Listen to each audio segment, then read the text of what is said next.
Hello everyone. Good evening. I'm Dr. Chitra Pandya and I welcome you all to this webinar today evening. And we shall wait for 5 more minutes for good evening for letting Dr. Chitra Pandya and welcome you all to this webinar today. We shall wait for Chitra, you have to cut off the YouTube from your desktop. I did that. It's done. It should be clear now. Yeah.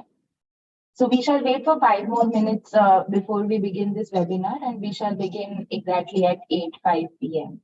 Thank you very much for joining on time.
$4.25.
Good evening, everyone. We shall begin our webinar right away. So I'm Dr. Chitra Pandya, and I thank you all for joining this webinar today evening. And I shall now share my slides and we shall begin.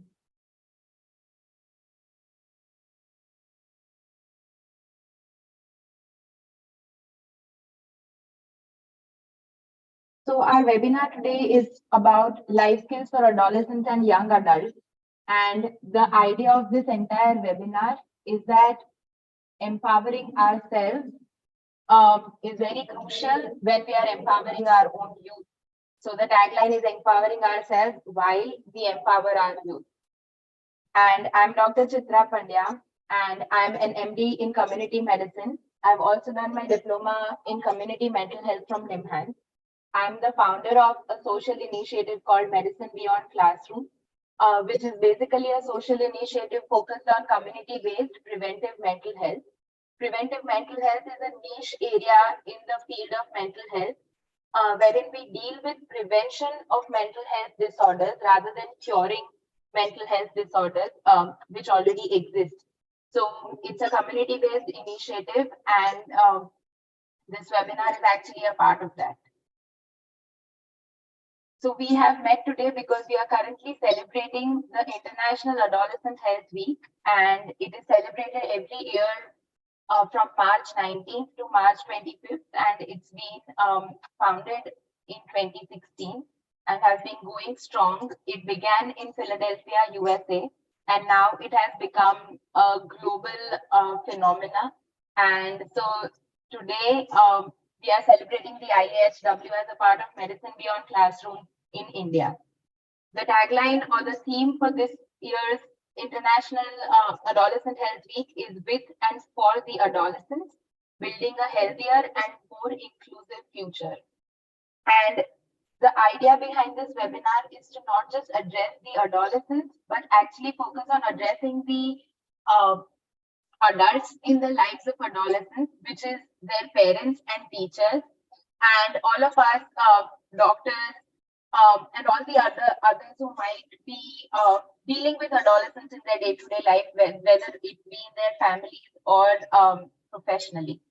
And so the idea is for us to understand them better and hence being with them and for them. You might have noticed that the slides are having lime green color, and that's because lime green color is the official color of IHW because it represents health, happiness, and energy and passion that the adolescents possess. Moving on, I'll come to the structure of today's session, and so I'll begin with a very brief, a few seconds about me, then a disclaimer that I have to share. Understanding adolescence and young adulthood, understanding the developing brain and its challenges, and finally, presenting our superheroes for today, which is the 10 life skills. The session was intended to be around 75 minutes, but we shall open it for Q&A, and so we can go up to 90 minutes. So about me, we begin from the left of the slide where you can see a photo of me in the community with kids. There's another photo of me with schoolgirls, and that's just to say that I'm somebody whose first love has been the community. My second first love, so I have two first loves, and my second first love is teaching. So I love teaching medical students, and I'm always interested in integrating community-based life skills education with community-based medical education. And I'm extremely passionate about mental well-being and preventive mental health disorders, as I already preventing mental health disorders, as I already mentioned. I would also like to share that I think I'm the best younger sister, a very affectionate daughter and daughter-in-law, and a very fun wife. So you might be wondering why I've kind of dedicated this slide to myself. It's all about almost praising myself, but I'm not gloating. I'm actually going to come back to why I've mentioned the things that I love about myself and that I'm proud of in my own self. And I'll come back to that sometime in the next few minutes as we proceed with our session. So now I have a disclaimer to make.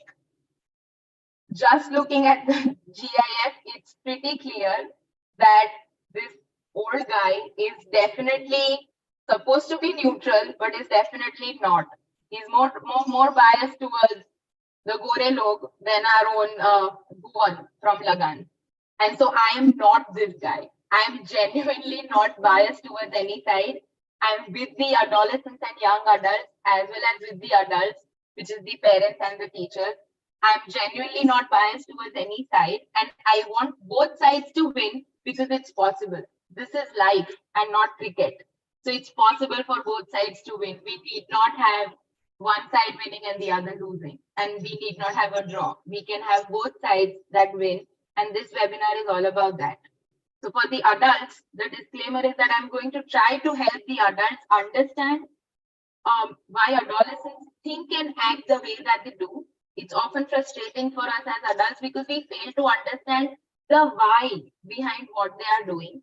And so I'll be using this webinar as a platform to share how we can understand the adolescent mind better and then proceed to support them in their journey from childhood to adulthood. And for the young people, I really want to say this, that this is not a webinar meant for bashing the adults in your life. Instead, I'm really going to emphasize upon how we need to have adults as our necessary and desirable allies or friends and not enemies. Because all of us or all of you, I'm an adult, so I can't call myself a young adult even at 30. So all of you who are adolescents and young adults, you all need the presence of adults in your life. You need them as a guiding support, and so they are your allies. They are not your enemies. And with that clear, I'm now going to move towards a more core concept of this webinar, which is what do we mean by adolescence and youth.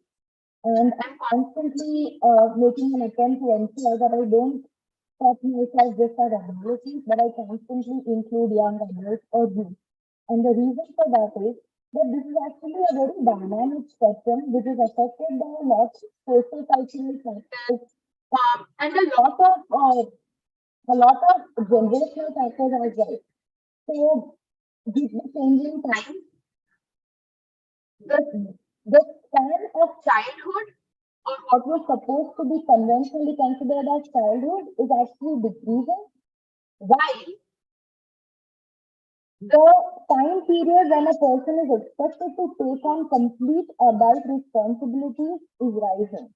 So the transition phase between being just a child who is completely dependent on his or her parents to being an adult who is supposed to be completely independent. So that transition phase or the developmental age is actually expanding in the spectrum. And so we can no longer limit it to just say 10 or 19, 20, 19 years, which is adolescence. It also includes young people, which is young adults, which includes age 19 to 24. And so we are going to focus on the entire spectrum of 10 to 24 years old. The idea being that somebody who is just 24 years old and one day is no different from somebody who is 24 years. So the idea remains that well into your adulthood, you continue to remain in a developmental phase of life. So even up to 30 in certain studies. And so we are not going to focus on the definitions or the exact age group, but we are simply going to understand that any individual who falls in the range of transitioning from childhood to complete adulthood can be considered to be an adolescent or a young adult or a youth or to be in a developmental age.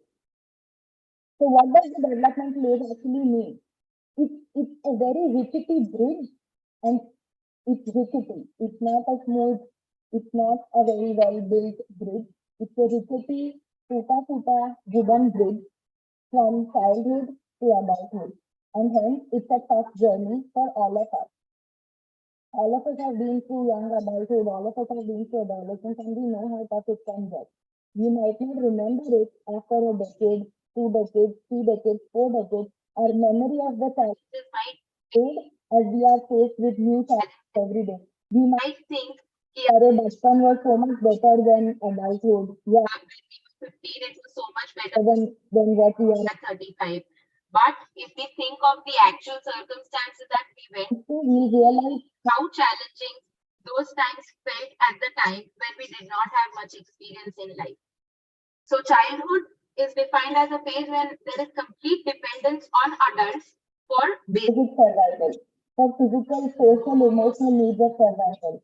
Whereas adulthood is a phase when there is the goal of adulthood actually is complete independence in the sense that ability for successful survival, not just barely surviving, but successfully surviving, which is thriving when adult support may or may not be available.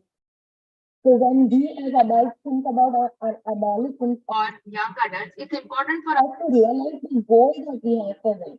We want them to become independent adults who will be able to survive successfully regardless of whether we are around to support them or not. And that The should voice be quality is fluctuating. Chitra, if you can remove headphone and try. I verified with others. Probably people are not able to listen to you well because of the fluctuating voice. Is this better? Yes, this is definitely better. Okay. Is there any portion that needs to be repeated? No, I think you can go ahead. Okay. So thank you. Anybody else facing any technical issues can just put it in the chat so that I'm easily able to access it and make the amends. And sorry for the audio problem. So I'll just repeat this slide a little bit, that we were talking about how adolescence and youth is a developmental age, which is like a bridge between childhood and adulthood, with childhood being a phase when the child is completely dependent on adults around them for basic survival. Emotional, physical, social needs are completely met by the adults around them.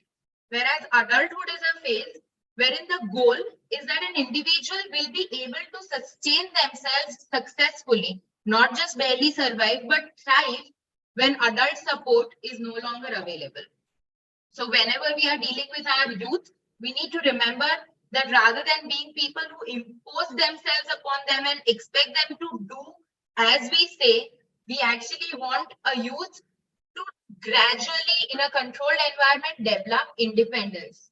When we are able to cultivate a generation of youth who then transition into adults, healthy adults who no longer need us to survive, then we'll be considered as having been successful in raising a generation well. If we've raised a generation that is completely dependent on us, even when we are well into our elderly ages, that does not mean we've raised the generation well. So we want them to be independent. And independence does not mean being emotionally or socially disconnected. It just means having the skills to survive independently, regardless of support of other adults. So we are going to focus on the yellow box on the right and not on the WHO definition of what mental health means. Mental health during developmental years or otherwise, for all of us, mental health basically, regardless of what the complex definition is, it just means three things. Mental health refers to the emotions that we feel, the thoughts that we think, and the behaviors that we present. So the emotions, thoughts, and the behaviors, if you think of it, if we have these three things in place, our mental well-being it's good. Our mental health is good. And so you are constantly having emotions, be they good, bad, sober, excited. You are constantly having thoughts, and you are constantly doing something, even when you're not doing anything. You constantly have some behavior about you. And so there is no health without mental health.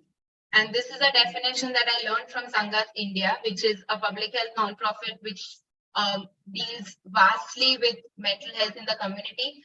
And this, I feel, is a very comprehensive definition of something which is considered to be a very complex concept, that is mental health. So when we talk about mental health, especially of our young people, we need to understand the developing brain. Without understanding the developing brain and how it works, it's difficult for us to understand how to achieve their mental well-being. So on the left, you can see that there's cement and brick, and there's something being built. And that is actually the first window of opportunity, which is the early childhood years of, say, from birth to 5 years, or not 5 years. Some say 5 years, some say up to 3 years, some say 1000 days. So again, the exact age demarcations need not be followed very strictly, but it's important to understand that the early years of an individual's life are when the brain is actually growing and building. So it is actually expanding in size. We have things that we call the gray matter and the white matter in our brain. We need not go into the details, but they are being formed, which means that our brain as we know it is being built. There are parts of it that are being built. On the other hand, we have the developmental ages of adolescence and young adulthood, wherein our brain is actually maturing. It's not necessarily growing in size, but is actually being sculpted or molded. And we often say in Gujarati and Hindi, or we just say that बच्चों का दिमाग गीली मिट्टी जैसा होता है, भीनी माटी જેવું હોય. જેવી રીતે ઘડીએ એ રીતે ઘડાય. It is shaped the way you mold it, right? So we often use the term ઘડવાનું or molding in very normal casual conversations, but the interesting thing is that brain sculpting is an acknowledged scientific term which is mentioned in documents ranging from those published by WHO to UNICEF when they talk about developing brains. Because this phase is called the phase of brain sculpting, which means that our brain during those ages is exactly like wet clay, and you can mold it the way you want to. And when I say you, it does not mean just the adults, but even the individual themselves. So it gets molded the way we want it to. Once you cross the developmental age, once you grow older from 25 to 30, 40, 50, the clay of our brain starts getting harder. And the patterns that are formed earlier are difficult to change. And so it's hard. It's difficult to mold or change a developed adult brain as compared to molding a brain which is still developing, which is still maturing. And so adolescence and young adulthood is known as the second window of opportunity, and actually the most important window of opportunity, when our brain is not it is not building, but is instead being sculpted and molded. So now all of us have to step into and own our role of being an artist or a sculptor, because the thought and behavioral patterns established in this age actually determine lifelong behavioral patterns and life paths. So I've depicted two spirals here, the green one going upwards and the red one going downwards. So it's up to us to try. To establish positive spirals and diminish the chances of an individual falling into negative spirals. Now, when I say this, I understand that it's easier said than done, and it's way easier said than done.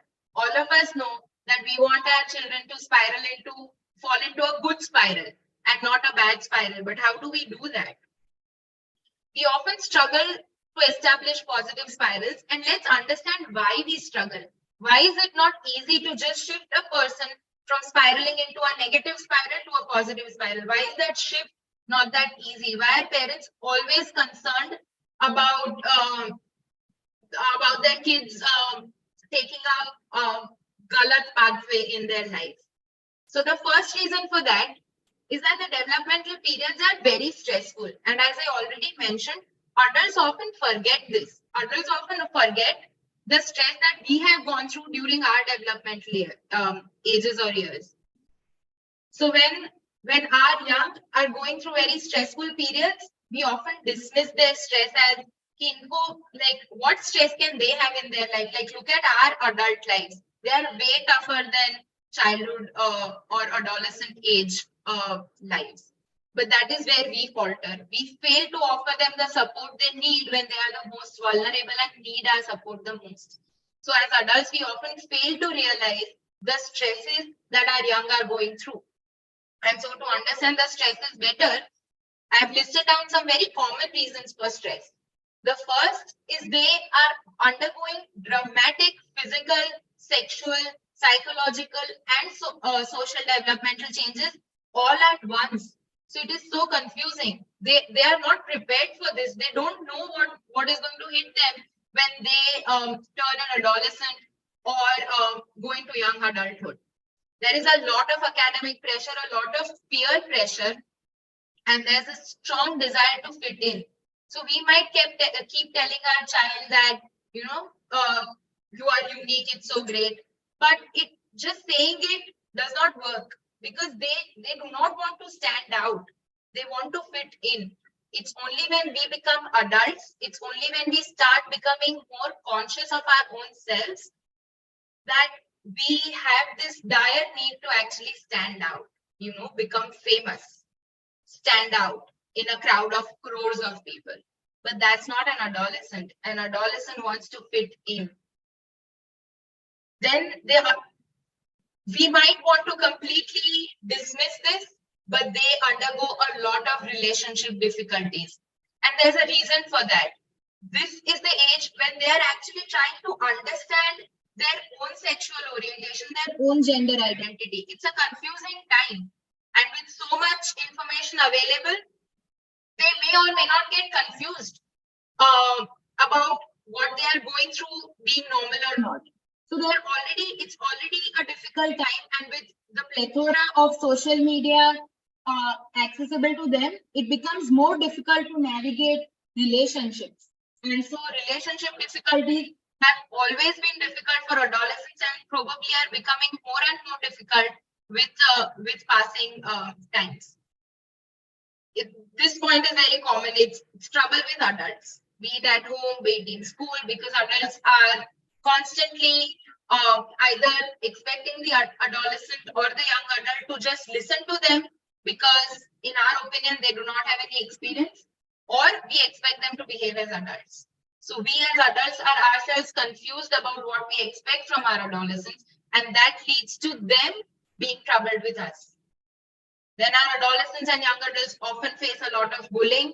They struggle with low self-esteem, and I already mentioned about how they struggle with their own identity. And so stress is not unusual for an adolescent or young adult. Stress is rather common, and stress itself should not be a concern. What should be a concern is persistent stress that is left unaddressed, which is that our child is showing symptoms of being under stress, is trying to share with us the reasons why they are stressed, and we keep dismissing them.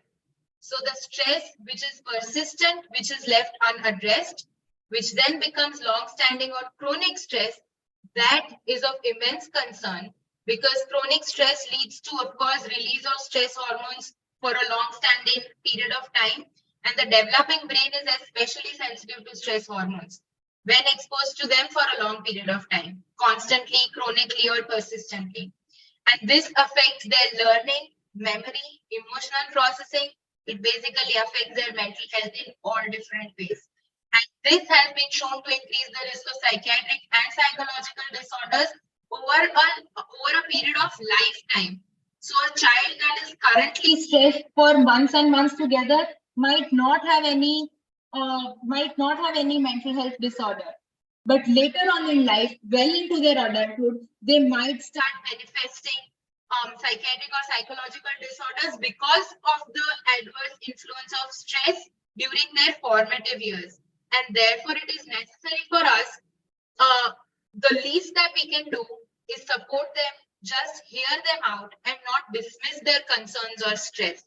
Simply being with them itself reduces stress.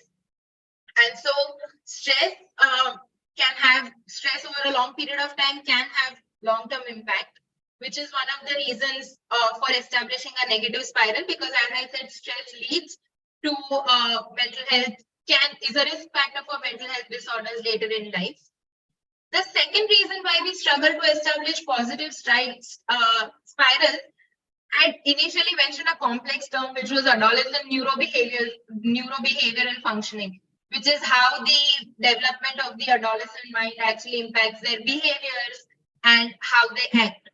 But which, in our regular terms that we talk about every day, is the problem is क्या करें इन बच्चों का, बड़ी जल्दी गलत रास्ते पे चढ़ जाते हैं, पूरा दिन मोबाइल में रहते हैं, ड्रग्स करते हैं, शराब पीते हैं, सेक्स करते हैं, फोन देखते हैं, बाइक बड़ी तेज चलाते हैं, everything that is bad in this world, we think that our adolescents are doing. And we are not completely wrong in thinking that yes, they do indulge in high risk behaviors. But the question here is that क्या करें इन बच्चों का, इनका ही problem है, आज की generation ही ऐसी है. Is that the right way to think about it? Should we blame them for such high risk behaviors? The answer is a big no. They are not to be blamed for the high risk behaviors, because we need to understand the reason why young people tend to indulge in high risk behaviors. And the reason is right here. So an adolescent brain, without going into a lot of technicalities, this is just a very simplified diagram to understand that an adolescent brain has reasoning and control systems.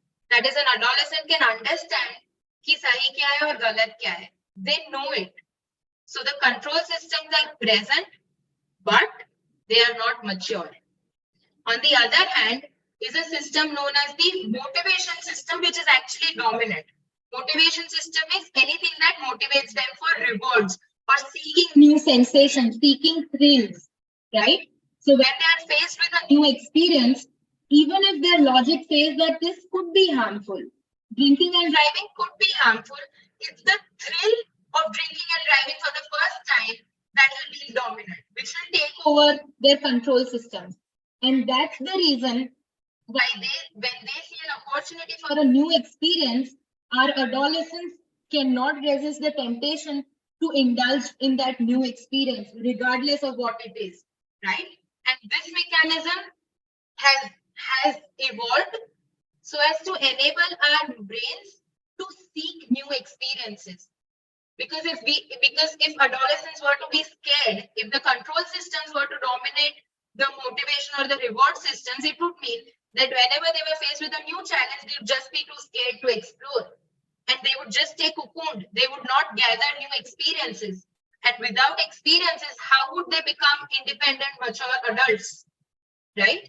So this mechanism was actually, it has actually evolved over thousands and thousands and thousands of years to ensure that the human brain goes out and seeks new experiences during the formative years. This is known as experience gathering. So experience gathering is actually imperative. It's indispensable for development into a mature, independent adult. But the byproduct or a very major side effect of this is that there's an affinity for high risk behaviors, because the adolescents cannot differentiate between experiences which are good and experiences which are harmful or can even threaten their survival. And so what we want to do is we do not want to suffocate their tendency for experience gathering. What we just want to do is enable them to is basically to minimize their exposure to negative experiences. And again, as I said, it's easier said than done. So we understood two reasons why they fall into a negative spiral. The first is chronic stress, which can lead to a long-term impact, which is negative spiral. The second is tendency for experience gathering, which itself should not be suffocated, but this tendency of experience gathering does lead to a negative spiral, because they do get tempted by high risk thrill-giving experiences. So I'm just going to give a one-stop solution to all your problems. First is just ask your child not to take stress. The second is completely control your child, control them so much, control their activities so much that you can ensure that they do not have any negative experience gathering. And with that, we end the class today. Thank you. Goodbye. Do you think that's okay? This is all that we try to do. We keep telling our children, stress mat le, stress mat le, stress mat le. And we keep trying to control them without their involvement. We keep trying to impose rules and regulations on them without taking them into confidence. And as is obvious from this blackened board on the screen, it obviously does not work. You can't just tell a child ki stress mat le and they'll be fine. You can't just prevent your child, barricade them from the world, and think that they'll go and grow into mature, independent adults. No, they'll not, because they'll not get good experiences while you're trying to protect them from bad experiences, right? So that is definitely not the way to go. So then what is the solution that actually works? And that is where I present the slide that I am most proud of. We need to gift our child superpowers. And these superpowers are our life skills. There are 10 life skills, and I have just very intentionally put this image up there just to show that our life skills are genuinely our superpowers. They are the Avengers. We can command them to assemble whenever we need them to, right? So these are superpowers at our beck and call. And if we already have a concept of life skills, then we need not struggle with the adolescent and the young adult age group. So what are life skills? So life skills are psychosocial competencies. So psycho means psychological, something to do with our mind, the way we feel, the way we think, the way we feel, and the way we act. So they are something to do with our mental health. They are social in nature. Social meaning they are not in isolation, but depend upon how we interact with our environment, right? So they are psychosocial competencies. They are the competencies or the skills which basically allow us to mold our thoughts, feelings, and acts so that we can interact with those around us in a very positive and adaptive manner. Adaptive meaning that we are able to adapt to the needs of the circumstances. So these are psychosocial competencies that empower us, right? That strengthen us to cope healthily with the challenges of everyday life. So the idea here is that we cannot protect our children from facing difficult situations in life. We cannot stop their lives from being filled with stresses, because stresses are a part of our everyday life, regardless of our age group.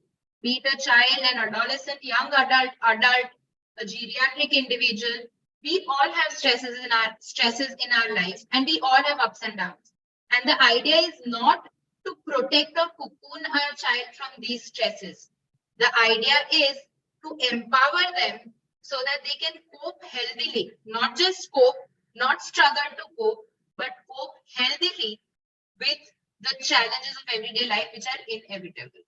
So if we've done that successfully, then we would have been successful in raising a generation of adults, of adolescents and young adults who can actually support themselves and those around them. So with that being said, let's look at, I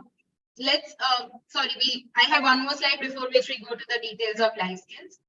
So the idea is that when we master our 10 life skills or 10 superpowers, we become a superhero. And what will be our single superpower when we have all these 10 superpowers? It will be resilience. Resilience is the concept of being able to jump back or bounce back after we've had a bad fall. So resilience is ability to pick oneself up, right? That is what we want our children to do. When I talk about stress being an important factor for establishing negative spirals, we want them to cope healthily with stress. We want them to get up when they've fallen down because of stress or pressures of life. And so to become a resilient superhero, we need to master these 10 superpowers. And it's only with practice that we can actually become this superhero. Because superheroes definitely are not made overnight. But before we proceed to teaching life skills to our children, we first need to look within. We need to pause to reflect. We first need to understand life skills ourselves. We need to glance inside to know if we have the life skills that we need to cope healthily with our life. Of course, life skills, the term itself shows that there are skills needed to live life. And all of us are living life. So obviously all of us have life skills. Our kids have life skills. We have life skills. Everybody has life skills, right? But the idea here is that there is always a scope for improvement. The humbleness of knowing that we can always improve our life skills. We can always improve the quality of our life. And with that humbleness, we as adults first need to look within and try to start empowering ourselves with life skills. And then we can act as a model. We can model these life skills for our children. When they look at us practicing these life skills, when we discuss these life skills with them and demonstrate their use by just imbibing the life skills in our own lives, that is when we can actually empower our children. So it's necessary for us to empower ourselves to empower our children. And I'm not going to pause on this slide at all. This is a very technical definition of life skills, and the 10 life skills have been listed. What I prefer is viewing life skills in 3 clusters, which are actually also defined by WHO, the World Health Organization. So we have 10 superpowers or 10 life skills. The first cluster, which is in white and yellow, is about coping and self-management. It deals with self-awareness, that is knowing yourself, coping with your emotions healthily, and coping with your stress, which is also just one of the emotions. And coping and self-management is the first cluster that we talk about, because for that, to master that, we don't need to interact with others. It's work that we can do within ourselves, getting to know ourselves and learning to cope with our emotions within ourselves. The second cluster, which is very important when we think about the second reason why our adolescents get into a negative spiral, which is the experience gathering tendency or the affinity for high risk behaviors. So this is the cluster which is very helpful in dealing with that. It is about thinking skills, and it basically includes creative thinking, ways to think out of the box, critical thinking, that is evaluating all the options from all perspectives, that is their pros and cons, making a decision about an option that is going to work, which is decision making, and that is how you solve a problem, right? So these are the thinking skills. And our last cluster is the social skills, wherein we have to interact with those around us and interact with them with warmth, basically, and in a positive way. So that includes empathy. Are we able to understand the pain of others or the difficulty that others face without having experienced it ourselves? That's empathy. Second is effective communication. Are we able to communicate our thoughts effectively and understand others' thoughts as effectively? Because communication is never one way, it's always two way. And the last is interpersonal relationships. If we are able to empathize with others and communicate in a two-way direction with effectively with people around us, then it will enable us to form long-lasting, nurturing interpersonal relationships. So that's the summary of the 10 superpowers. And with that, we come to each of these life skills separately. So coming back to our favorite one from our slide on the disclaimer, it's self-awareness. Self-awareness is the superpower, which is the team captain. If our woman is moving in the right direction, the other life skills will follow and will follow strongly, right? Why? Because if we know ourselves, then we can gradually start knowing the world around us, the challenges that we face, the people that we come across, the relationships that we develop, the problems that we solve. But it's important to know our own self. And what does it mean to know our own self? It basically means becoming aware of our own strengths and weaknesses, but focusing on the strengths. And here I refer back to the first slide about me, wherein I had listed the reasons why I'm proud of my own self. Those were my strengths, my passion for the community, my passion for teaching, me being somebody who is very involved and affectionate and caring towards her family. Those are the things that I'm proud of. Those are my strengths. And I know about them, and I use these very strengths to actually overcome the weaknesses that I also know that I have, right? So it's important to be self-aware. That's the mother skill. Where the mother duck goes, the other ducklings follow. It's as simple as that. Where our team captain goes, the other team members follow. And that's how it is with life skills. So self-awareness is the captain skill or the mother skill or the core skill. And it involves knowing about one's own strengths and weaknesses as well as understanding what we value in life and how much. Do we value things enough? Do we value things too less? And it's also about reflecting upon our own life experiences. Basically meaning that when we look back on our life, be it as an adult or an adolescent, we can understand how our experiences have actually shaped and molded us. So self-awareness is all about knowing about your own strengths, weaknesses, your value system and your beliefs, and how your experiences actually shape you. The two other life skills in coping and self-management are coping with emotions and coping with stress. This seems like a busy slide, but we are basically talking just about understanding how we experience our emotions and stress. What are the physical symptoms we feel? What are the thoughts? What are our feelings? Once we start understanding them, we can help our adolescents understand those. We need to understand the situations that stress us. With that, we can teach them, or we can show them, not teach them, teach is the wrong word. We can show them how they can understand the situations that are causing stress to them. There's also a concept which is actually a concept used in psychology. I will not be going into the details of it, but it's known as the rational emotive behavior therapy. It basically deals with a concept that it's the thoughts that we have which actually directly influence the feelings that we feel. And when we feel a certain way, it influences the behaviors that we present. So if we are able to address the very strong, dogmatic or rigid beliefs or thoughts that we have, if we are able to question our rigid thoughts, then it will change the way we feel. It will reduce the way we feel stressed in certain circumstances when they don't go according to our beliefs. Because we can learn to question our own beliefs, right? A very simple example would be that we expect our adolescent to score 95% in 12 boards, right? Now our adolescent scores 89%. And what we do is we get angry. Why? Because inside we are stressed. Why? Because we feel that without 95%, our child won't succeed.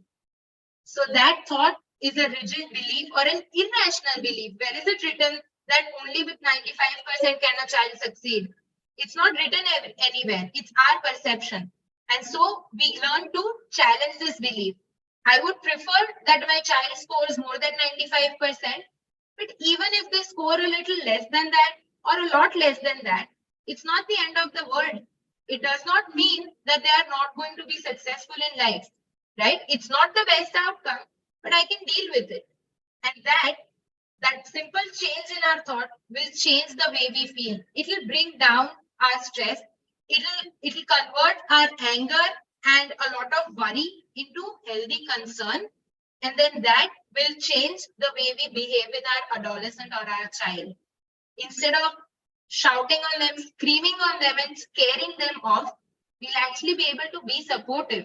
We'll be able to understand that scoring 89 has probably stressed our child as well. And we'll be able to provide the support that they need, hence bringing down their stress, hence ensuring that their current stress does not prolong into long-term stress. And that is how we deal with coping with emotions and coping with stress. And so it's important for us to deal with our emotions and stress healthily, to learn the superpowers ourselves so that we can emulate it for our own children. This group of clusters, this group of life skills, that is the thinking skills and how to implement them, are again what often concern us the most. So how we go about it, it's very simple. I've already mentioned it. When we encounter a problem, if there's any high-risk behaviors that our adolescent is indulging in, what do? We involve the adolescent or the young adults themselves. Rather than imposing our decision on them, we make it a point to engage them, involve them. How do we do that? We sit down with them, we try to strike a conversation and encourage them to come up with possible solutions or options, right? Without expecting them to come up with solutions that we agree to. They could have different solutions. So you make a list of that. Then you add in your own options. If you feel your options have been completely left out, you add to that list. Don't scratch out their options. You just add to their existing list and think creatively. This step of just brainstorming about the different options is known as creative thinking. The second step is analyze the list, analyze the pros and cons of each of the option, and this is known as critical thinking. This enables us to have an open discussion with our adolescent about what the best outcome is and how each option is taking us closer to that. And if there's an option that is not taking us closer to the best outcome, we can strike that off. So we analyze the pros and cons of each option. Then comes the decision making, wherein it's very important to have a build a consensus. Rather than selecting the option that works best for us, we need to meet middle way. We need to compromise a little. Our adolescents will understand a little, and we reach a consensus. We reach a decision which is at least half in agreement to our concerns as well as their desires. And when they are involved in the process, the chances of them following through with the decision will be higher. And that is how you solve a problem. So this entire cluster deals with problem solving. A very useful example here, I would take for, say, alcohol consumption or drug abuse would be, or substance abuse would be, that you ask them about the sports people that they idolize. You have Cristiano Ronaldo, you have Virat Kohli. Talk to them about them. You have Serena Williams, right? And talk to them about how these people lead a healthy lifestyle. And if they aspire to be like their idols, then that is the path that they could follow. So basically just involving them, engaging them in discussions such as this would ensure that they're able to follow through with the decisions that we make. Here it's very important for us to pause to reflect. Do we respect our child? That is something that we need to think about. We often say कि respect क्या होता है? We love our child. But we need to understand that respect is an indispensable part of affection. You cannot love somebody without respecting them, even if it's your child. And respecting them does not mean that you get up when they enter the room. No, of course, that's silly. Respecting somebody means respecting them enough to simply ask their opinion, to know what their perspective is, to know how they are experiencing a situation. And when we respect our child enough to engage them in decisions about their own life, then of course the chances are that they are going to stick to those decisions that we make because they feel respected, they feel valued, they feel like they have a voice. And so the very concept of that you love your child, you don't respect your child is flawed. You need to respect your child to show them that you love them. It might not be as necessary for a very, very young child because I mean it's not very relevant here, but it's not very necessary for a very, very young, say a newborn, right? But the way you show affection to your child also changes and evolves as the child grows. So a 15-year-old has a sense of identity and needs to be respected. An adolescent, a young adult, they have a sense of identity and you don't want them to be submissive. If they keep saying yes to your commands, they'll keep saying yes to commands of their peers even when they are encouraging them to indulge in high-risk behaviors. If you want to teach them to take the right decision, to evaluate the options critically and to learn to say no, you have to enable them to practice that with you. You have to allow them to be a part of the decision-making process. The last skills that we now talk about is social skills. And the first one here is empathy. As I mentioned, empathy is simply the ability to imagine what life is like for another person, even when you have not been in that situation before. simply being able to understand what that person is going through, to be able to put yourself in their place. With empathy, we are actually able to understand the difference between being wrong and simply being different. Something which is different from us, someone who is different from us, is not bad or wrong or inferior. They are just different, and that's all. Empathy teaches us to accept differences, and it teaches us to be tolerant. And this is where we again need to pause to reflect as adults. How tolerant are we ourselves in this highly charged environment of our country as well as the world? Opinions are so polarized. It's always either you agree with me and we are friends, or you don't agree with me and we are enemies. We are never able to understand that different people simply have different opinions. I often talk to the children about whether they would like the rainbow if it was all red or all orange or just green, or do you like the 7 colors in a rainbow? Of course, the rainbow is more beautiful when it has the 7 colors. And that is how the different perspectives work in life. We need different perspectives to survive. And empathy teaches us to accept those differences comfortably and healthily without feeling agitated about others not agreeing with us. So empathy is actually the only life skill that protects us from harming others, because it helps us to empathize with them, understand them, be compassionate towards them, and simply be open to views which are drastically different from our own. The second last skill is effective communication, which I said basically deals with putting forth your views as well as understanding others. And it's not just the things that we say, but also our non-verbal communication, our body language, the way we express, our facial expression, right? And there are 3 ways of communication. One is passive. We as adults often want our children to be passive, right? We want them to do science, become a doctor. We want them that we command them कि तुम doctor बनोगे. The child has to become a doctor. That is our expectation. That is passive communication from their end. We want them to be passive communicators. We want them to be submissive and just go down to all our orders and commands. The second is aggressive communication. When our adolescents rebel, when they burst out into anger, when we impose our authority onto them, that's also aggressive communication. And as you must have understood from my description of situations, we neither want passive communication nor aggressive communication. We don't want to be dominant over somebody else. We don't want to be submissive to somebody else. All we want is to be assertive. All we want is to be able to put forth our view calmly, in an assertive manner, without intimidating the others or without getting intimidated ourselves. The ability to put forth our view clearly and calmly is assertive communication.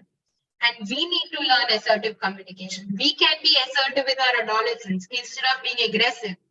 And it's only then that they learn to be assertive with us and not passive or aggressive. This does not mean that they rebel or they completely go against us. They raise their voice and shout at us and we should be okay. No, that's aggressive communication. We want them to be assertive, not aggressive, not passive. And assertive communication also means learning to say no. And as I mentioned earlier, we have to be respectful of their no as well, while they also have to be respectful of our no as adults. So it's a mutual respect in any parent-child relationship, and that is a part of being affectionate towards your child. So I've already mentioned the points that I've mentioned in our pause to reflect. We shouldn't expect our child to be submissive, to just passively say yes to our commands. And yes, I understand it's very tough to practice, but we can start practicing this from today. Just understanding the concept of passive versus aggressive versus assertive communication creates a lot of impact and makes way for further conversation around how we expect each other to communicate. And with all these life skills in place, with empathy and effective communication in place, it just flows from there that the relationships that we build with people around us, not just romantic relationships, all relationships that we build around us can be positive, can be meaningful relationships which are nurturing. And that is basically what interpersonal relationship means. It's codependency. We are dependent on others for some of our needs. Others are dependent on us for some of their needs. And it's very important for our mental as well as social well-being. And one very important thing here is that interpersonal relationships also mean being able to end relationships constructively. And with that being said, I think all of us hopefully can agree that life skills are not just necessary for our children, but for us and for all age groups. And so I understand that for the last 1 hour, I have been saying whatever I wanted to say, and I hope that you all have not dozed off, and that there has been some intersection between what I wanted to share and what you wanted to know, and that intersection is life skills, which I think are relevant for all of us. And so the last quote, the last tagline that I often use is discovering ourselves and our own self-worth as adults while helping our children and youth discover their own selves. And with that, here is my contact information. I shall put this screen up again after our Q&A session as well.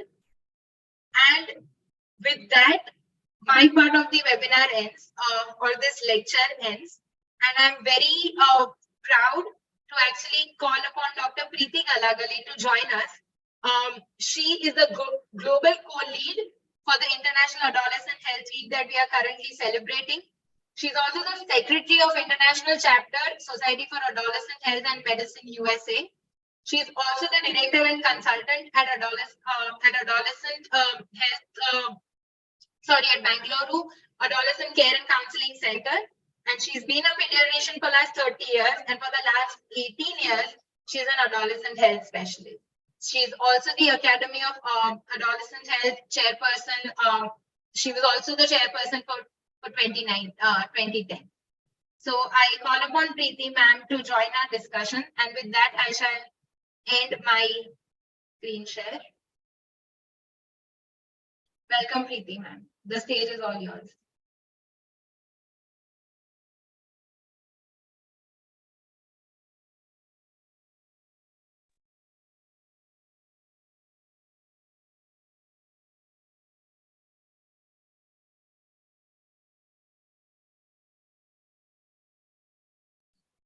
I will change the settings from my end if that's the case.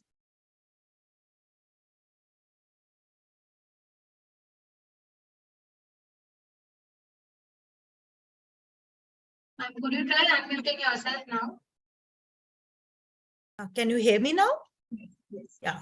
Thank you, Chitra. That was indeed a wonderful discussion on life skills, one of the best that I've heard in recent times. So I congratulate you. And I'm also so impressed with the work that you are doing. And may God bless you with all the very best. And may you take this world, not only the work which you are doing, not only nationally, but internationally. So thank you again for inviting me on this very joyous occasion of the International Adolescent Health Week.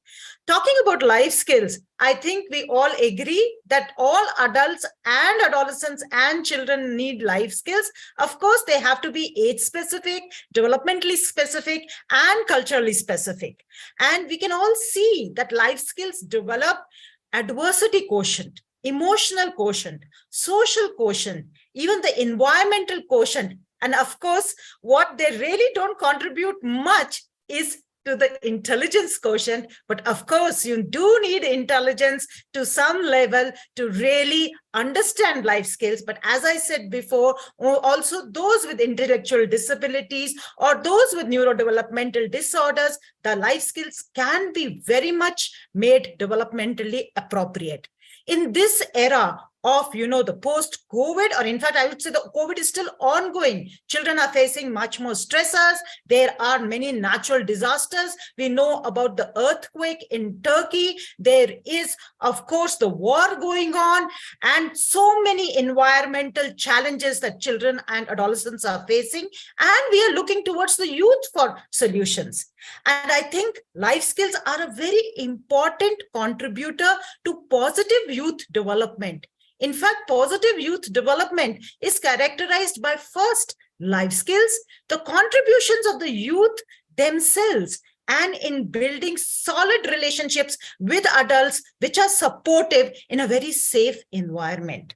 So we do not think of adolescents as a problem to be solved. We think of them as assets, as allies, as partners with us. And hence, that is the theme of the International Adolescent Health Week.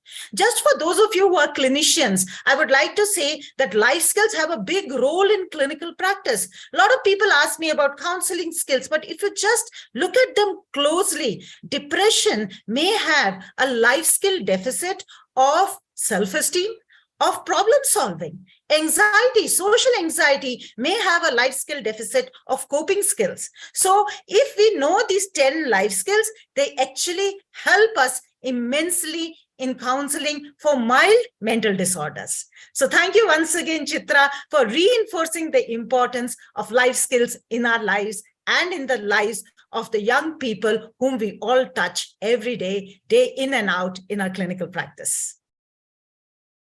Thank you so much, ma'am, for your gracious presence, for joining this webinar today. And I especially found your quote very inspiring about how adolescents are not a problem to be solved. They are not problem-solving objects, but they're actually assets. And if we build our youth population to be resilient superheroes, wielding their 10 superpowers of life skills, yes, we'll have a world that is much better equipped to deal with the challenges that plague our world today. Thank you, ma'am. Thank you, Chitra. And so I open this forum up for questions, and I have changed the settings so that all of you will be able to unmute yourselves to ask your questions. I would also encourage you to switch on your videos if that is fine with you, now that we are having a more interactive part of the webinar.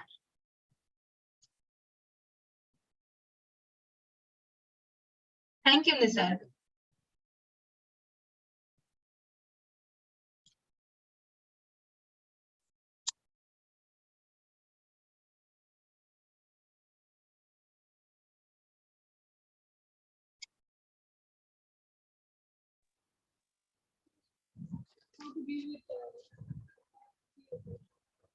Yes, Dr. Vishal. Yeah, madam. Actually, it was a really an excellent lecture. I mean, webinar. We have so many take-home messages to take at home. We have, I mean, we all family members. My adolescent girl has already been a part of this webinar. My question is that how to handle the peer pressure. It is very difficult to handle the peer pressure in this techno-savvy world. So how to tackle that peer pressure? Thank you, Dr. Vishal, for your question. It's actually something which is very important, and we often discuss with the adolescents that we work with. And I mentioned the mother life skill of self-awareness, wherein I especially mentioned the component of knowing our own strengths. And knowing our own strengths actually help in building a child's self-esteem, which actually gives them the confidence to say no to certain things that their peers might pressurize them to do, which they often get caught in the trap of doing simply because of the desire of wanting to fit in. But if they have a high self-esteem, they'll be able to refuse, they'll be able to assertively say no to the peer pressure and not cave into the peer pressure. And I would also like to mention that how we help our kids identify their strengths. How do we build self-awareness? So there are two activities that I very often use, which all of you can actually practice within your own homes. They are very easy to do. The first is sit with a piece of paper in a circle or just with your adolescent face to face, and both of you as well as your child, just write down on one page, my name is Chitra, for example, and I love myself because. So the first slide that I actually mentioned about knowing about me, it was me making that page of why I love myself. So you write down the things that you love about yourself. It need not be very deep. For the first time that you are doing it, it could be very superficial also. I like myself because I love my hair. I love the color of my eyes. I like my fashion sense. They'll write all of that, and that is fine. Anything that they love about themselves, encourage them to list it. You also list things that you love about your own self. Then you turn the paper around and you exchange papers with each other such that each person in your group gets a chance to write about everybody else. And on the other side of the paper, you have to write, I love you because. So then you list down the things that you love your child for. And you could write deeper things. I love you because you are very kind. I love you because you are smart. You are hardworking. You could also write certain superficial or very apparent things. I love you because your eyes are like mine. I love your blue eyes or brown eyes or black eyes. Right? So then give the paper back to each one so that now they'll have a paper which on both sides is filled with good things about their own self. And make it a practice to add one points every week, if not every day. And so that page or that list of what is good in themselves will keep expanding. And you encourage them to read every day or whenever they feel down. And you don't command them to read it. When you are feeling down yourself, you sit with that piece of paper on your dining table and show them that your father or your mother is going through that paper and you feel good. So when you are down, you can also go through that. And so that affirmation or reassurance about what is good in themselves will just anyway build their self-esteem up so that then when they are faced with their peers and peer pressure, they'll be able to hold their chin up and assertively say no. That I don't want to indulge in this high risk behavior and I know. So that is one activity that you could do. And if I could just add to that, Dr. Vishal, another most important life skill in this is decision making. Okay, so whether I decide to give in to the peer pressure of smoking or not, right? So once you know your value system, you build up a high self-esteem, then that helps you to use your critical thinking, creative thinking, and then pick up the right solution to how you can handle it. And with your effective communication, using assertive skills and not aggressive skills, not passive skills, you can communicate the same to your peers in a very effective manner and hence resist peer pressure. So we do this in the form of experiential and participatory training in the form of role plays. And that really gives the opportunity to the adolescent to practice these skills in a safe environment.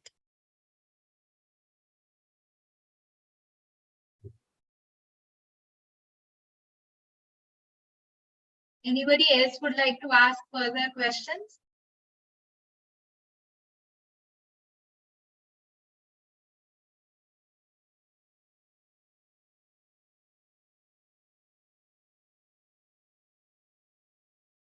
Okay, so with that, we can actually move towards closing our webinar for today. And if you have any more questions, I'm again sharing my last slide with my contact details. And you can reach out to me. You can visit my website. You can also share this webinar through the YouTube link. My YouTube channel is also mentioned on my website, so you can access it through the website. I'm sharing my page again. And with that, I would like to thank you all for having joined this webinar today evening. And I really appreciate the time that you have spent with us. And I especially extend my gratitude to Preeti ma'am for having graced our webinar. Thank you so much. You may all leave at your convenience. Thank you. Thank you so much. And thank you to all the participants. It has been a pleasure participating in this webinar. Bye-bye and good night.